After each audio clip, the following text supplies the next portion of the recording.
Namasté très cher Follement Lover et bienvenue sur la chaîne pour le tirage journalier sur les énergies Yin et Yang, donc ces énergies que nous possédons tous en nous.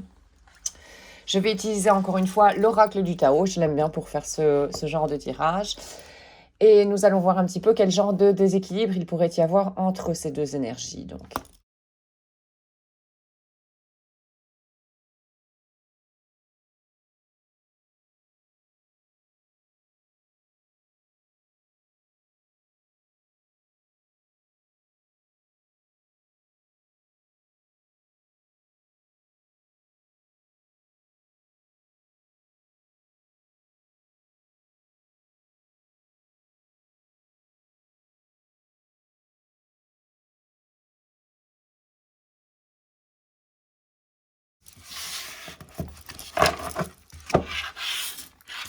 Alors, pour le yin, cette énergie féminine en nous à gauche du corps, nous avons la libération, un soulagement, un défoulement, une nouvelle concentration, se libérer des obstacles et trouver une solution. Et pour l'énergie yang ici, donc cette énergie masculine en nous à droite du corps, que tout le monde possédons, je répète parce que c'est vraiment très important de comprendre ce concept-là.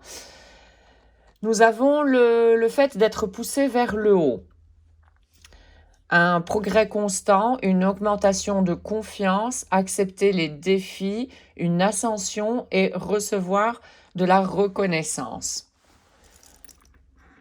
Alors, moi ce que je vois ici, c'est que l'énergie yin, dans l'énergie yin, donc où il y a notre enfant intérieur qui peut être blessé, qui est blessé normalement, hein, ça prend du temps, ça prend beaucoup de vie même de commencer à voir cet enfant intérieur en nous blessé et de le soigner.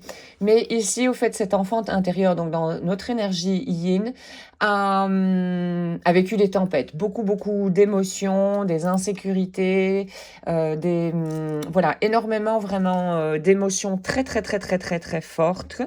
Mais il y a eu, au fait, cet enfant intérieur, donc en nous, dans l'énergie yin, a eu l'occasion, au fait, de s'exprimer correctement. Là, la pluie, pour moi, ça représente des pleurs, de la tristesse. Ici, les éclairs, c'est comme de la rage, de la colère. Et au fait, cet enfant intérieur a eu l'occasion, au fait, d'exprimer ses émotions. Pourquoi? Parce que l'adulte en nous, donc dans l'énergie yang, lui a laissé cette place. Et donc voilà, cette énergie, cette tristesse, cette rage qui existait dans l'enfant intérieur, la partie yang, l'adulte dans le yang, a laissé libre cours à cette expression d'émotion, ce qui fait que ça n'a pas bloqué cette énergie dans ton propre corps.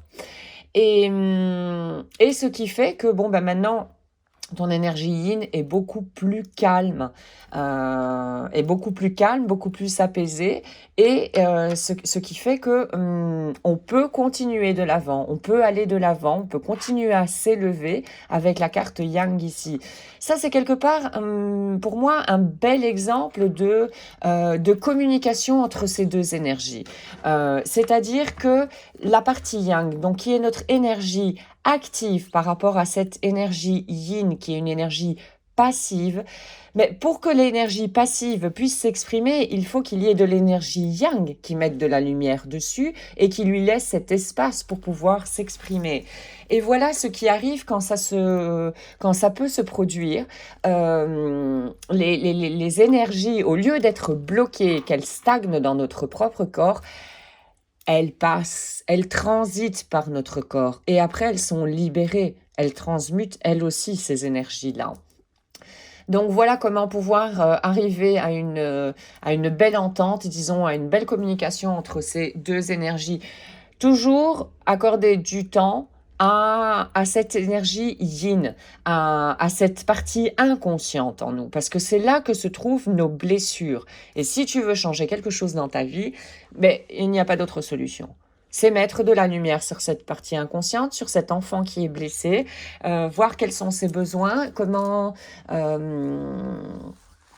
subvenir à ses besoins que ce ne soit pas des caprices, bien évidemment, et commencer à nettoyer certaines croyances limitantes qui étaient bien ancrées ici dans cette énergie yin, donc dans l'inconscient. Voyons la carte du milieu, qu'est-ce qu'elle nous dit?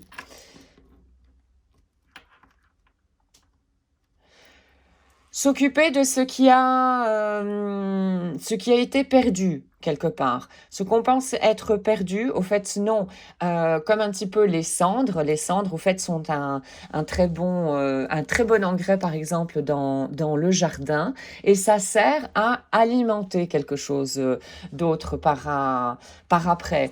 Donc voilà, s'occuper de ce qui a été perdu. Peut-être ici, il est question également de perte de communication avec son enfant intérieur.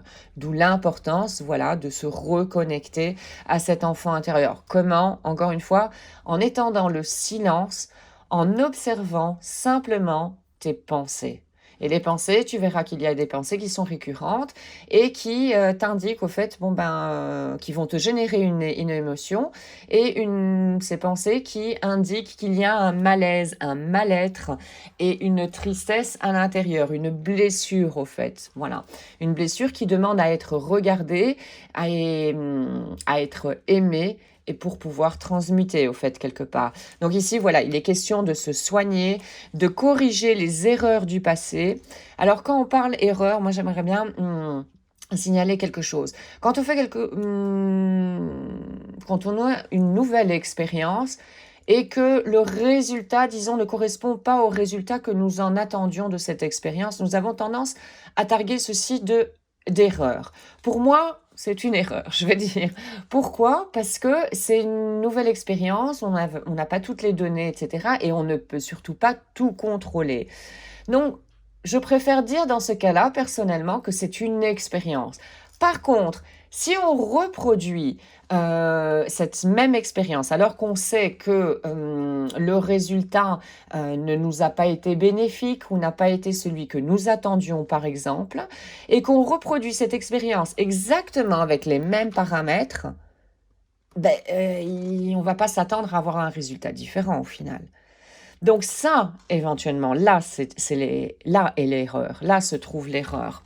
Donc voir un petit peu dans le passé, ou tout simplement dans ta vie, les choses que tu fais de manière automatique comme ça, et qui t'amènent toujours au résultat, et un résultat qui ne te correspond pas, qui ne te plaît pas.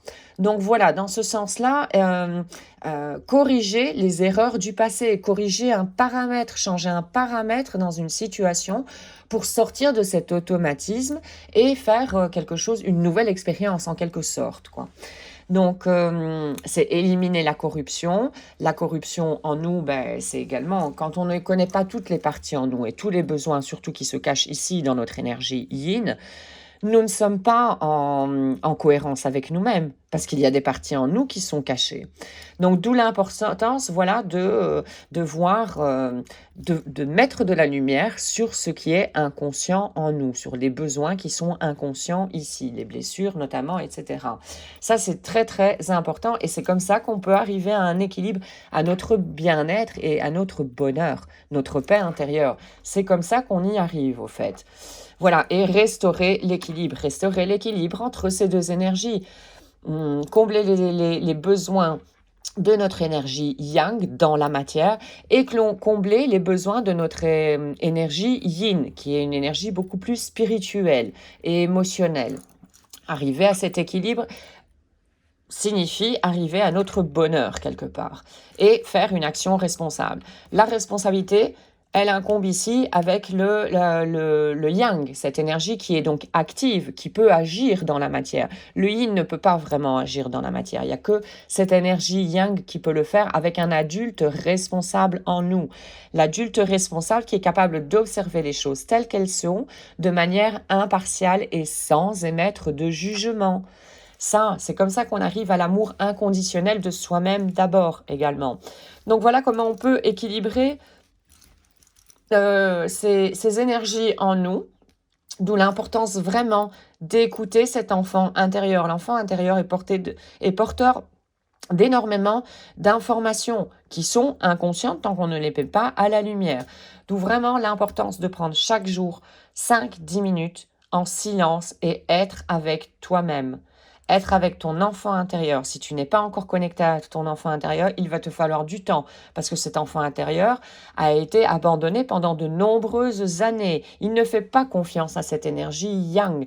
Donc, il ne va pas lui donner des informations directement. Il va falloir du temps, de la persévérance, de la discipline et une régularité de vouloir se mettre en contact avec cet enfant intérieur. Et quand cet enfant intérieur verra que tu seras régulier dans ce domaine-là, là, tu vas obtenir tout doucement des informations de sa part et avec ton énergie yang, tu vas pouvoir commencer à guérir, avec d'autres outils bien sûr, tu vas pouvoir commencer à guérir ces blessures d'âme qui se trouvent ici dans le yin. Maintenant, je vais prendre une carte de pensée de pouvoir de Louise Hay pour voir le message.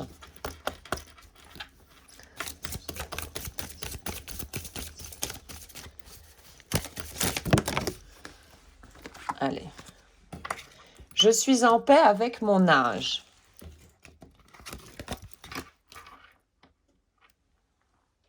Alors, chaque âge a ses propres joies et expériences.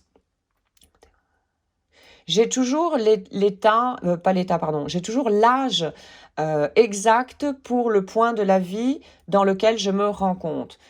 C'est-à-dire que nous avons les expériences quand nous sommes capables de les affronter quelque part, au fait. Quand nous avons un certain bagage, des ressources en nous pour pouvoir les affronter. Maintenant, voyons un petit message de la maîtrise de l'amour de Don Miguel Ruiz.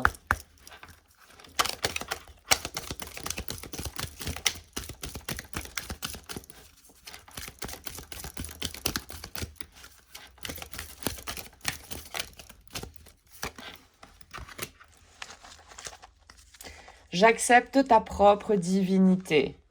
Oui, alors petite parenthèse, quand je dis namasté, pour ceux qui ne le savent pas, en début de chaque capsule, namasté est un terme sanskrit, qui est un terme de salutation, mais au fait ça veut dire je reconnais la lumière en toi. Qui dit lumière dit amour, étincelle, étincelle d'amour. Donc voilà, j'accepte ta propre divinité. Et je trouve que le terme namasté en sanskrit est tout simplement très très beau. Voilà. Mon petit jugement personnel de la matinée. Alors, tout est une manifestation de Dieu. Quand on sait que le pouvoir qu'est la vie réside en notre intérieur, accepter sa propre divinité et même comme ça être dans l'humilité, parce que on voit la divinité de manière identique dans tous les autres. Oui, nous sommes tous des êtres de lumière. Maintenant, je vais prendre une dernière carte de Tu peux le faire de Louise Hay.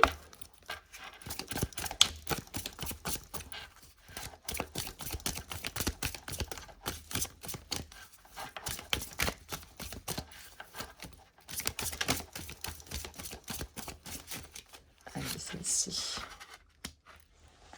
Lentement, je respire et je me relaxe de plus en plus à chaque respiration.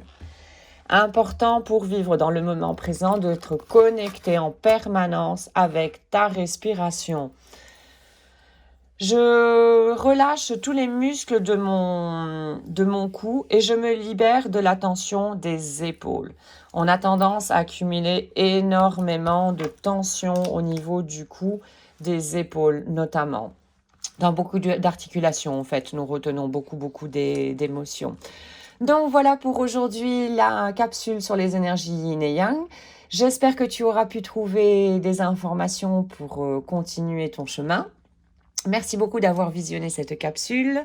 Je te souhaite une excellente journée ainsi qu'une excellente route sur le chemin de ton bonheur. Merci et à très très bientôt.